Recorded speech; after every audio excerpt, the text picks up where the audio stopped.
Come on, relax and just enjoy the show. We got you here on Straight Talk. Don't be lying, yes, you already know. We got you here on Straight Talk, yeah. We got you grooving. Let us know how you doing.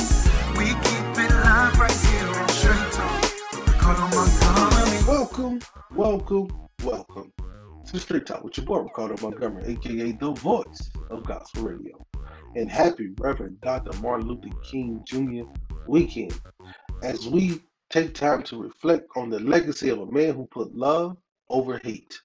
And January 15th is his 93rd birthday, and all over the country, communities will be celebrating the work of this man of God that he's done while his time on earth. Now, Dr. King was about community, and during this time, he helped make life better for the African American community and other communities as well. Now, in Dr. King's era, the church and the community were together. And as we fast forward to today, it seems like there's a disconnect. Now, what do you think? Is there a disconnect between the church and the community? Leave your comments below. I'd love to read what you have to say. Now, to discuss this disconnect between the church and community and how we can bring it back together, because let's be honest, one needs the other. The community needs the church, and the church needs the community. Welcome to the show, y'all. Pastor Adrian Hendricks II, my good friend out of Jefferson City, Missouri.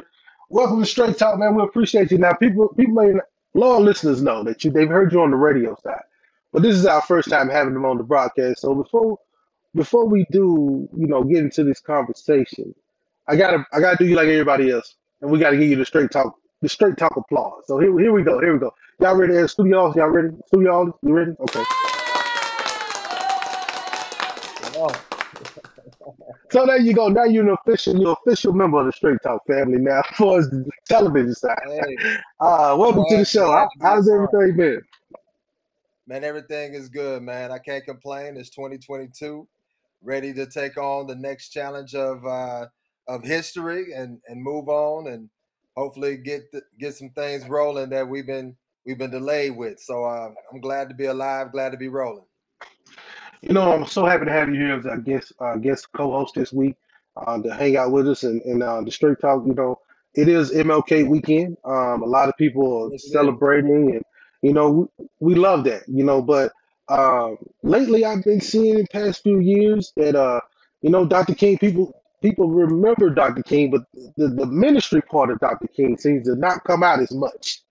I know in churches that it does, but for us community events, and this is what we want to talk about today is, the community events and the church. There seems to be a little disconnect there. And what I want to do is just have a conversation with you and everybody else out there, really to just see how can we bring back the community and the church so we can accomplish. I mean, we accomplish some great things in the community. Don't get me wrong, grassroots things, but a lot of times people really don't realize how important the ministry part and the spiritual part is, in some of these things that, some of these goals that we're trying to reach. And just want to get your opinion on how can we help, or how can we bridge that gap and really get the community back apart, because the community and the church was hand in hand during the civil rights movement. Yeah, well, I think the question is it's got to be approached in a couple of different frames. So let's just toss out some ideas about how we have evolved over time, right?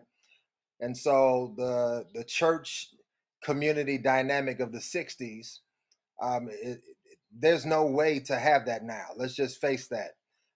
The type of options that you have, the type of liberties that you have, the type of climate, the type of culture that you have now is completely different from what you had in the 1960s. And so because the church was the ideal place for social activities, it was the ideal place for social engagement, it was the place where people got their information. Now you got the internet.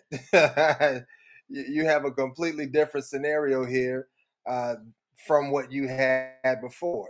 And so you have to consider all those things as to why there are these different ways that we approach community events and issues and so on and so forth. So things have changed, right? So that's the first concept. Things have changed in the community. Things have changed in the church. And so because we have so many social organizations and grassroots organizations that have come up to do those activities, the church is in, if you can say, the church is in competition with the effectiveness that we have to resolving issues legitimately. But then we have our members, our community, have born new entities to approach different things, and so it's not necessarily branded per se by the idea of the church, Mount Olive, Joshua House, or whatever, being the leading entity that is doing that work.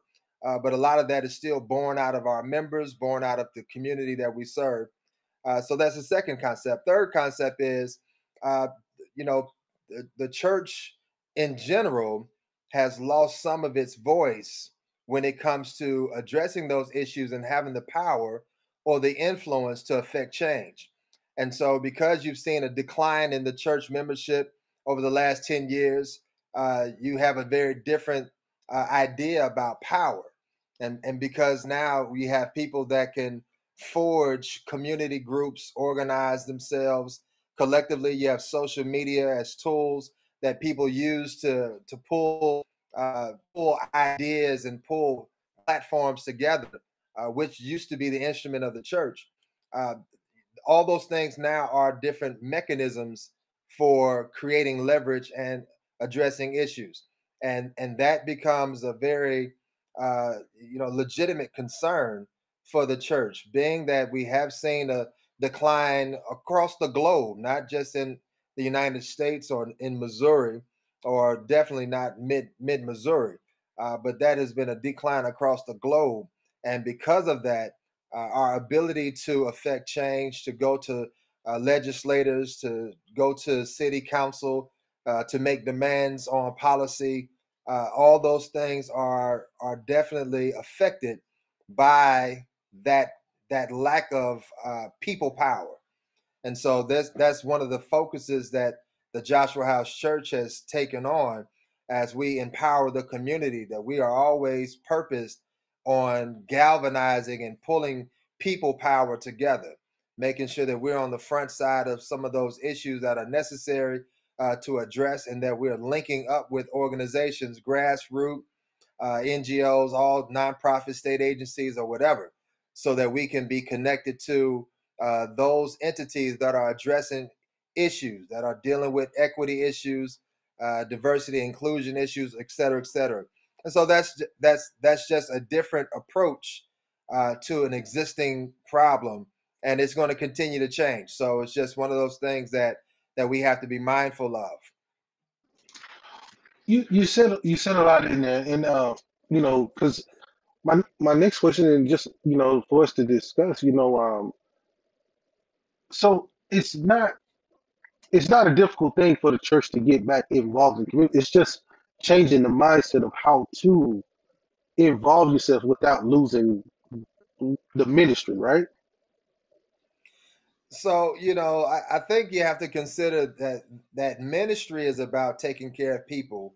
spiritually and physically. Jesus, he fed, he covered, he clothed, he healed. The Matthew 25 perspective that we can embody is about dealing with the needs of people. And so what secular entities have done is come up with government and state agencies to do the exact same thing. They just don't give any allegiance to God. They don't give any allegiance to a deity or a theology or philosophy of theology that informs why they do what they do. They go on the basis of improving humanity, right? So you have the concepts or the practice of ministry, clothing the naked, feeding the poor, taking care of orphans, widows, dealing with those issues that are physical and then also social, and then of course spiritual. And so the church does that by profession. This is what we do. We take care of people. We lift up their issues, and we lift up their spiritual concerns. We lift up their psychological spaces, their conscientious spaces, to build up their soul. Right? We have an intentionality behind that action, and that's what we intend to do. Government, state agencies, they do that as long as there's funding. And as soon as there's no funding, that office closes. And so the difference between the two is, uh, again, most of church work is done by volunteers who have been called because of passion. They feel like this is a God ordained calling. We do it on the strength of our own sacrifice. NGOs and other organizations do it off tax money, and possibly even fundraising. So different approaches, same concept. But you raised the question about there being a disconnect. And I really think that you have to consider, one, again, what I was saying before, that the concept of church has changed and is changing. We are now and have moved out of, 2020 has opened the door. There is a virtual church body that is being formed that does not approach local issues because these people are all over the country. And so that's a very different embodiment of what church is. Same church, same God, one faith, one baptism, so on and so forth. But the idea of church has expanded and will continue to expand. Local churches are now approaching getting the gospel out in the most vibrant and the most active environment, which is not the grocery store, it is not the town hall, it is not the neighborhood, but it is on social media, Facebook, TikTok, Instagram, so on and on and on, right?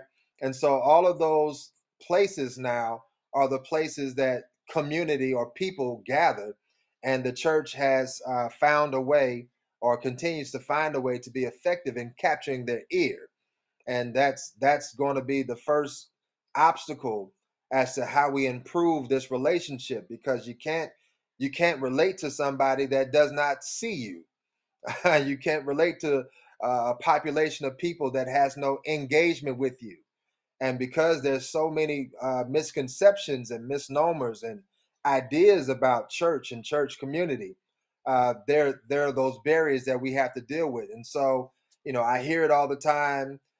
Churches are greedy, they're selfish, they're all about paying the pastor, or about taking people's money, and so on and so forth.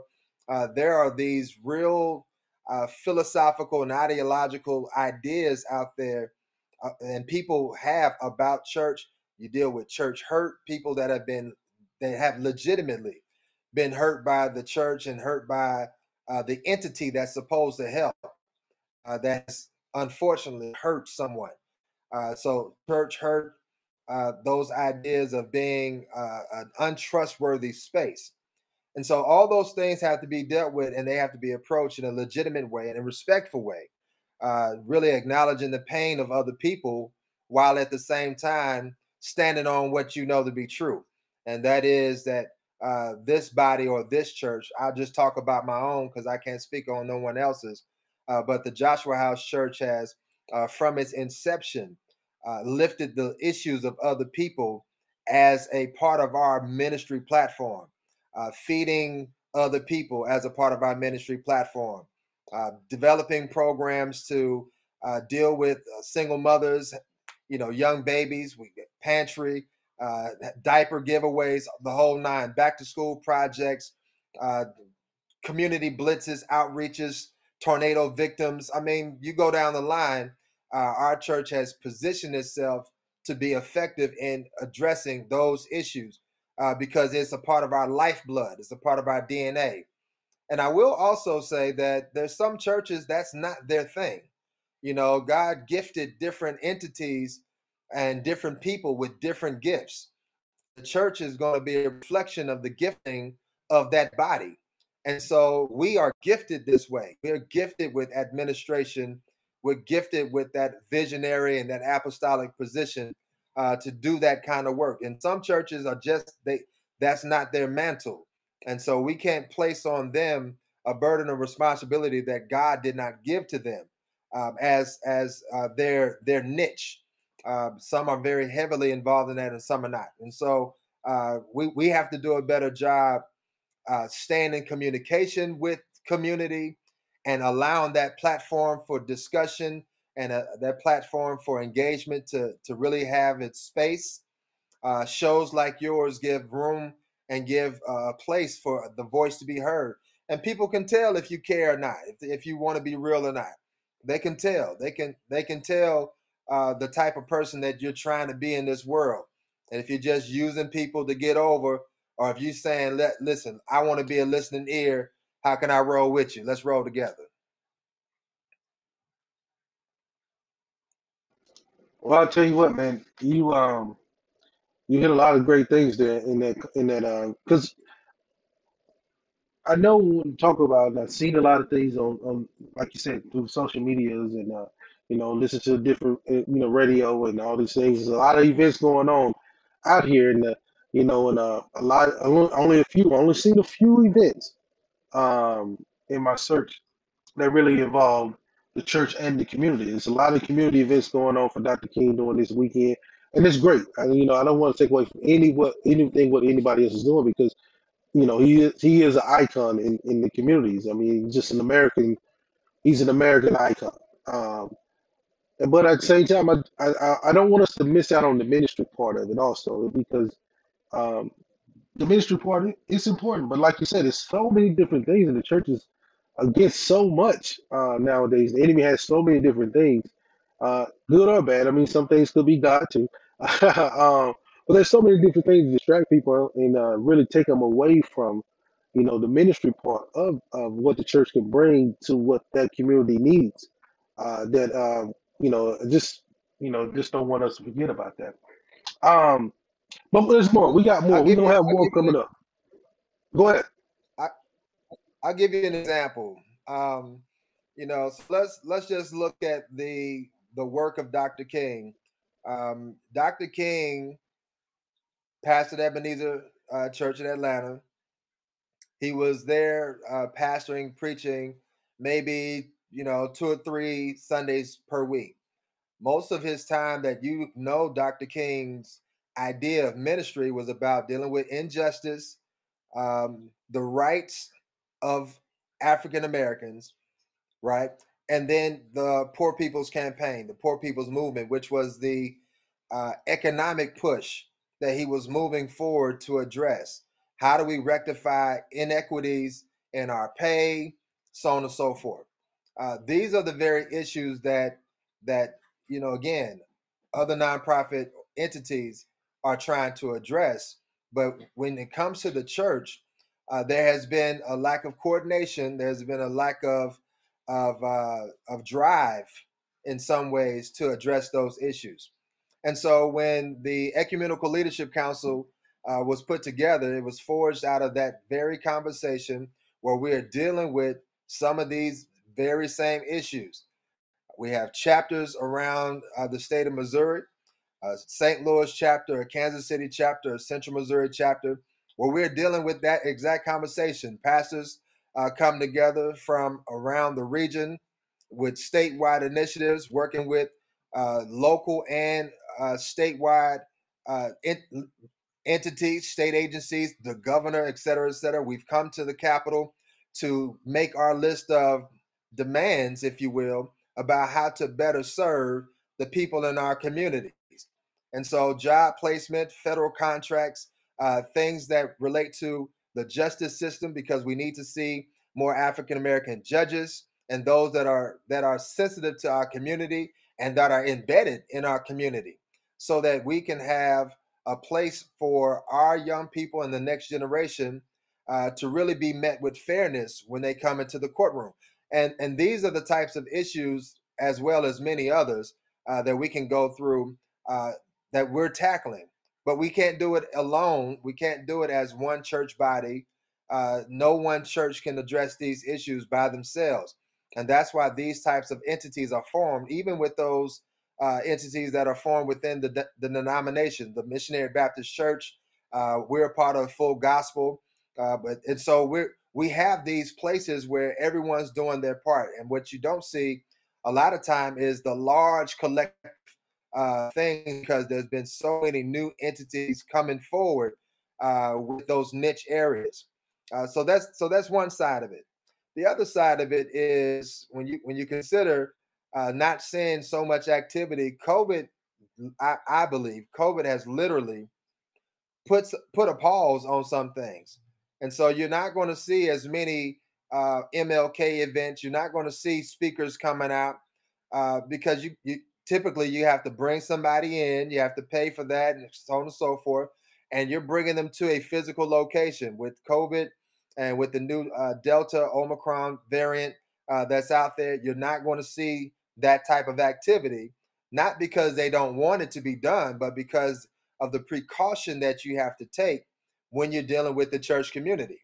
And the makeup of the church community, ideally, is going to be those persons that are 35, 40, and over. And so the vulnerable population that is the financial backbone of the church is 65 years old. 60 and 65 years old. They're not coming out here to mess with you.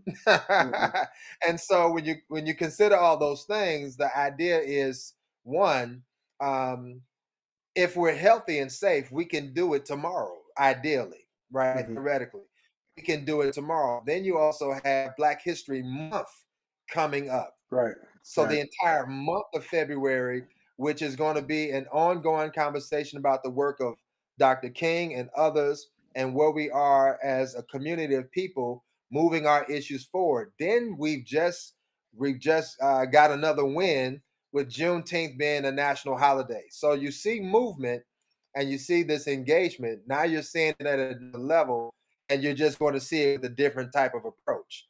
Virtual programs, ideally, and while we're still kind of getting our thoughts together about how to do that well, the larger churches are putting on those programs, and some of the smaller churches, they're just not capable at this time to facilitate the technology or to move as proficiently as they have before in trying to address some of those types of programs and those types of topics. Yeah, I do agree with you. The coronavirus has really crippled the church and a lot in the community. So yeah, but it's good to see that. Reason why I wanted you on this coach because I knew you was out here doing things in the community. I know you stay busy, and I knew you would be a great person to be able to blend the topic and really discuss both sides of it. But man, I thought you just missed me. I thought you just missed seeing me. I hadn't seen you in about a year. That is true. That is true. Well, of course, but I like the way you drop knowledge too. Like you always have you always on point with your stuff. I tell y'all what, man, we're gonna be right back with more Straight Talk with Pastor Hendricks II out of Joshua House, man. We're gonna be right back. We got some other great things coming up on this MLK weekend right here on Straight Talk. We'll be right back right after these words from our sponsors. Simple Nurture is your one-stop shop for all your body care needs, providing skin, bath, hair care, handcraft soaps, candles, and gift baskets for all genders. And come on, where else can you find candles that smell like your favorite foods, desserts, and drinks? Simple Nurture products are handmade, and the owner, Barbie Jones, makes them without the harsh and harmful chemicals that you find in other body care products. Check out some of their products on their Facebook and Instagram pages at Simple Nurture, or call 573-397-4853, or go to their website at www.simplenurtureall.com to get your hands on the homemade products made from love. Simple Nurture, homemade products that are simple and nurturing.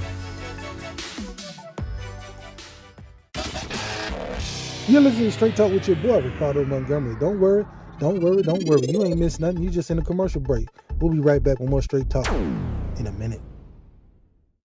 What's up, everybody? It's your family member, Charles Jenkins. This means war. And listen, you're tuned in. Stay locked in to Straight Talk with my brother from another mother, Riccardo Montgomery.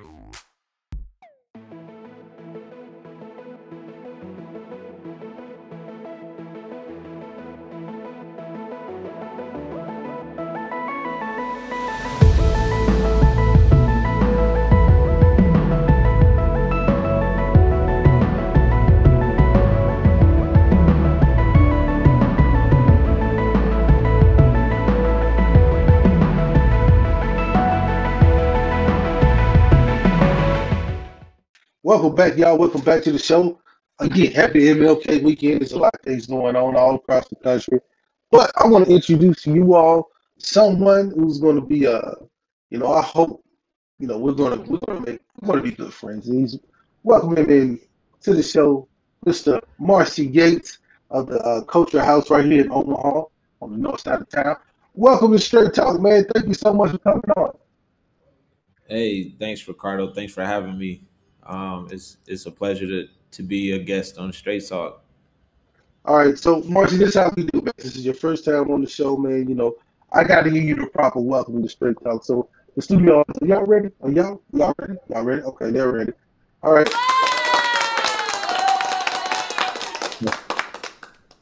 So yeah, so now you're an official family member of Straight Talk. We kind of like we're based Christian based show, so we like to welcome everybody to the family. So we just give you a round of applause, and now you're good. So you're good.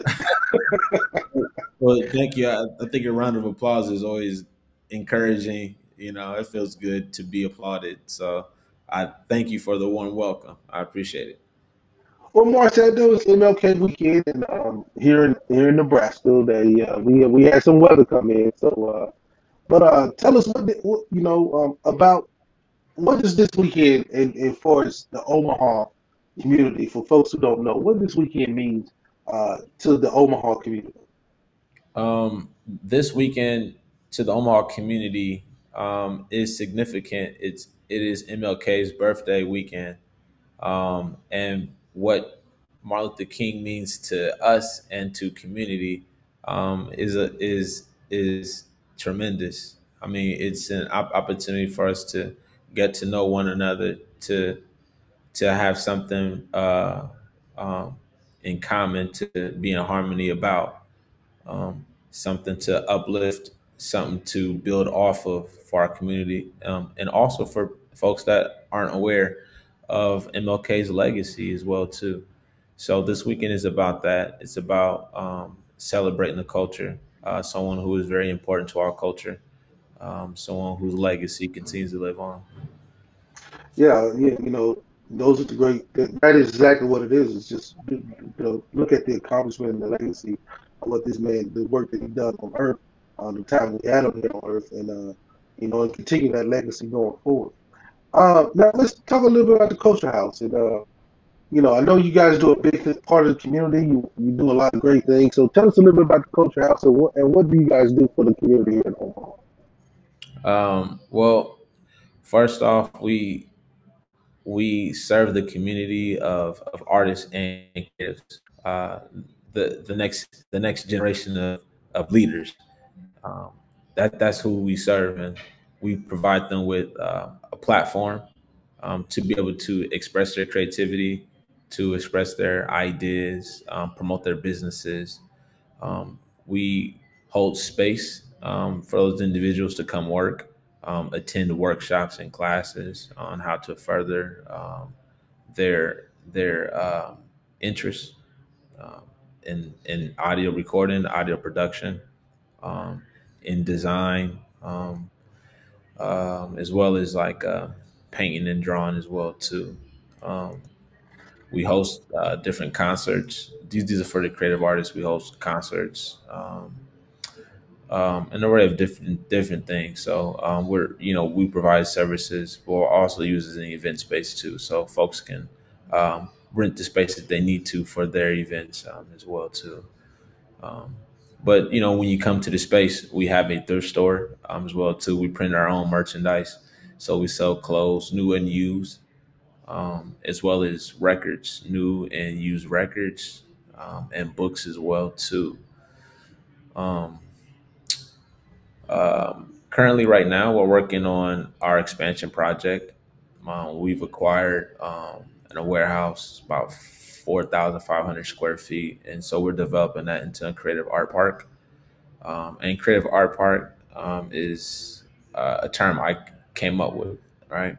And it's just combining arts, activities, um, and music together, right, in the same space.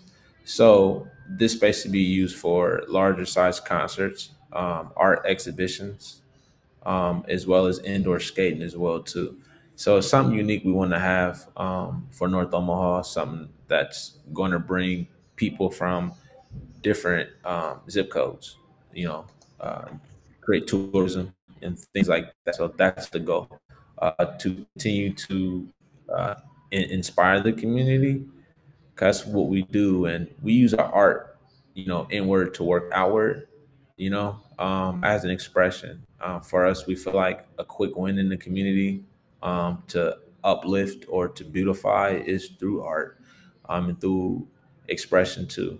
And with it being in 2022, this is kind of the way that communication is being made, especially digitally, where we have most of our impact is through social media. That's how we reach a lot of our audience and how we grow. That's one of our unique values, right? Right there is two is our reach, and how we're able to reach outward, and get our message across. So that's just a little bit about Culture House and what we do. Hey, you guys do a lot. I know that like I said, my wife put me up on you guys, and I know you all do a lot of great things. I'm glad you got the word out because now we have all our Kansas City listeners, our Columbia, Missouri listeners, our St. Louis listeners, all of the state of Missouri and Kansas area to come on up to check you out once you get that skating rink and all these things ready to go, right? Yeah, yeah. For those that are interested and you want to come out, our address is 3014 North 24th Street, Omaha, Nebraska. 3014 North 24th Street, Omaha, Nebraska. Um, and our website is culture.house. So it's spelled CULXR period HOUSE. That's how you get to a website, but you can just Google that, of course, too, as well. And you should be able to find a lot of things about us and the wonderful things that we do.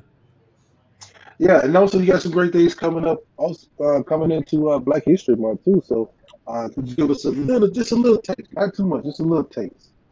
Okay, well, towards the end of the month, we'll be hosting a hip hop panel discussion.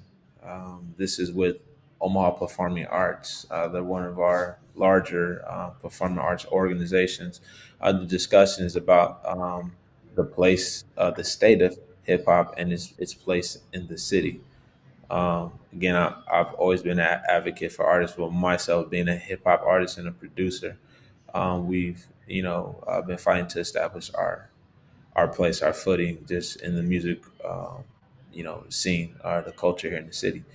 But also in February is Black History Month, so we'll be doing just some different events, hosting youth open mics, which is what we uh, do monthly with the youth, give them a chance to come in and display new works, or introduce new work, or just show their talent.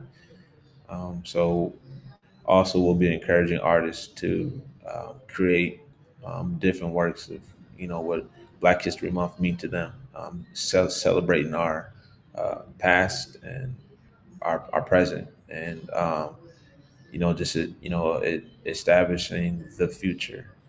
So it's kind of the things we got going on. All right, man. Well, we look forward to it. Thank you so much for coming on. And look, I like the panel, man. I know it's a gospel show, uh, and we don't talk too much hip hop, but there is some gospel hip hop out there. So I really do enjoy listening to me some Lecrae and some other guys out there. So maybe you can add that to the panel. Let them know there's some little Christian hip hop out there too. So, Hey, no doubt, I don't sleep on it. There is some good Christian hip hop, no doubt, yes, for sure. yes. Yeah, I appreciate it, brother. Thanks for having me, man. No problem, my friend, man. We look forward to it, man. And then, like I said, anytime you need anything, please let us know. We'll be right here for you. Uh, and help get the word out, man. That's what we're here for. We're all about community and growing this together. So thank you so much, Mr. Yates. Culture House, y'all heard it right there. Go check the website out. CULXR.house. And what's that? Is it .com or .org? Nah, it's just dot house, brother. Culture dot house. Okay, culture.house. That's it. That's a new one for Yeah. me, y'all. You know, technology is always changing, so I'm using .com or .org. Yeah, that's same, man. We new with it. You know what I'm saying? So, I hear you. I hear you. Well, thank you so yeah. much, man. We look forward to it, man. Y'all stay right here with Straight Talk. We'll be right back with more right after these words.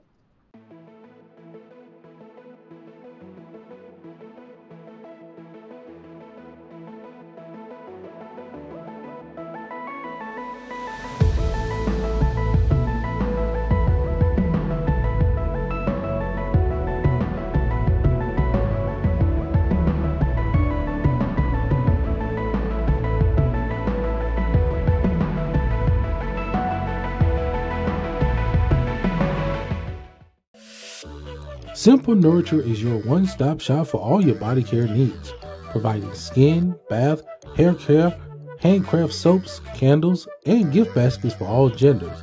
And come on, where else can you find candles that smell like your favorite foods, desserts, and drinks? Simple Nurture products are handmade and the owner, Barbie Jones, makes them without the harsh and harmful chemicals that you find in other body care products. Check out some of their products on their Facebook and Instagram pages at Simple Nurture or call 573-397-4853 or go to their website at www.simplenurtureall.com to get your hands on the homemade products made from love. Simple Nurture, homemade products that are simple and nurturing. Welcome back to the show, y'all. Hanging out with me today, my co-host, Pastor Adrian Hendricks II of the Joshua House Church out there in Jefferson City, man. I didn't tell y'all this when I introduced him because I really wanted to get to that subject, but this young man is an author. He has a book out called Hater Proof. I got it sitting on my wall right behind me here, so don't think I'm just talking about it. I got it right there on the wall behind me. There it is. There it is right Yes, there, man. sir. Y'all get that book, man. It really got some great stuff in there. And he's also a professor at the HBCU there in Jefferson City, Lincoln University. So y'all go, check him out, man. The Blue Tigers, man. I love to go down there and hang out with him and him and a couple of good young men down there doing some great things, and they doing some great work in the community. So tell us a little bit about Joshua House, man, in case somebody want to come visit you or haven't heard about it. Tell us a little bit about the Joshua House. Man, listen, again, this conversation falls right in line with some of the things that we're doing. We just launched a new initiative, a partnership with the Ecumenical Leadership Council, where we're putting together a training, HVAC training, professional maintenance training, certification, and OSHA, all free. It's about a 150-hour curriculum where they'll be able to register the 19th through the 21st at the Joshua House, anywhere from 8 a.m. to 5 p.m. to be a part of this program, so that we can do what? We can improve the economic mobility of our people. And so we like to host these types of programs, these types of concepts. Of course, every Wednesday, every Sunday, we're breaking open the Word of God, feeding the people of God, and inviting others to be a part of the family of faith. And so our worship, if you into worship, you got to come and just have a Joshua House experience, because we believe that God has put us here with intention and that there's something special about what he's doing right here. We just celebrated the purchase of our own building, so we're so excited I about was about that. to bring that up. I was about to bring it up. We got the new building and Yeah. everything. So now we own it, man. So I couldn't wait. I got some remodeling stuff that we're about to do, man. We're going to turn this space into a state-of-the-art place of worship, so that the people of God will have a place not only that they can be proud of, but a place that they know that God's work is being done. Ministry is being done.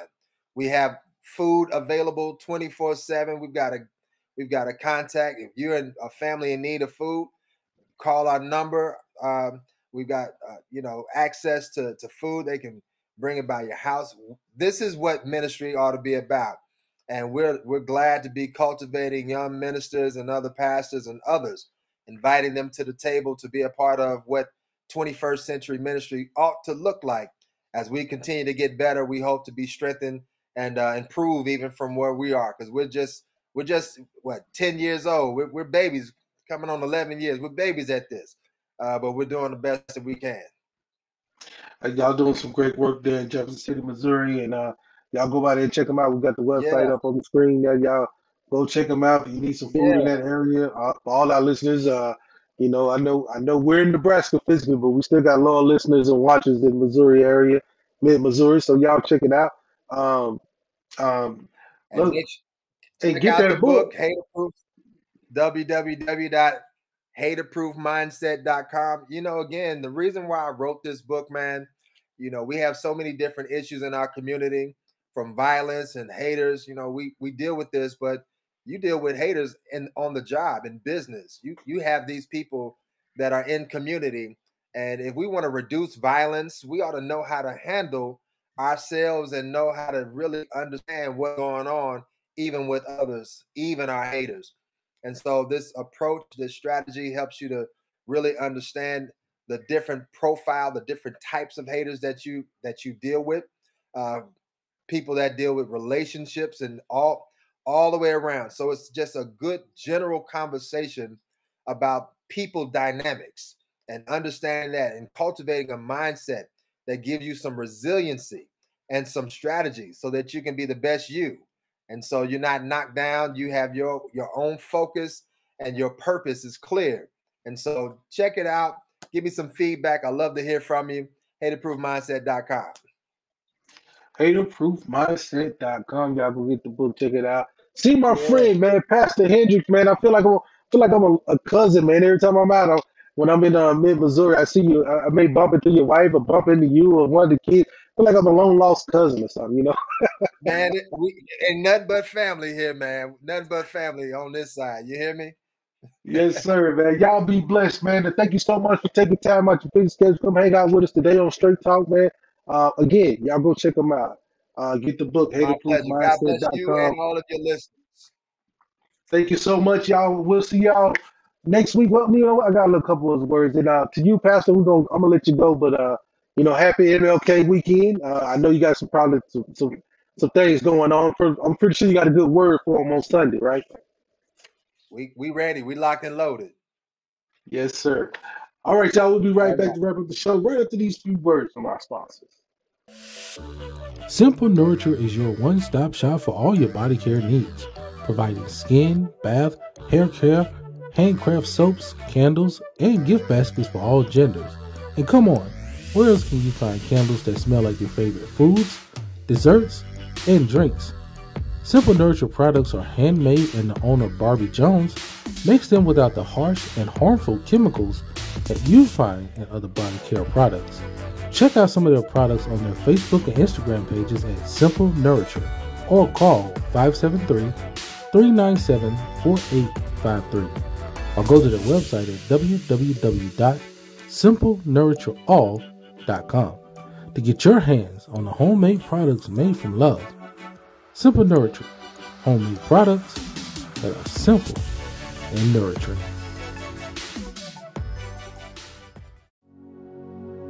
Dear Heavenly Father, we thank you for this wonderful day. Thank you for everything you've done for us. We're here because we are blessed, and we are trying to make every day count for you, Father God. Thank you for everything. Amen.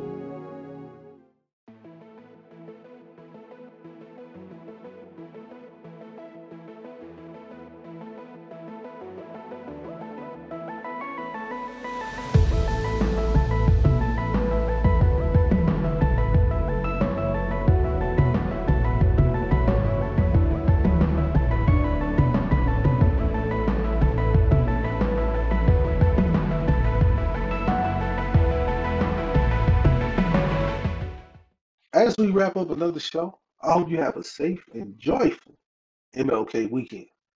And remember, Dr. King was a pastor, so don't forget to give thanks to Christ as you celebrate. So please use this weekend to go to your church, whether it's in person or online, and let the Lord of Dr. King be the Lord of your life. Until next week, right here on Straight Talk, we'll see you. Peace. Come on, relax and just enjoy the show. We got you here on Straight Don't Be Lying. Yes, you are.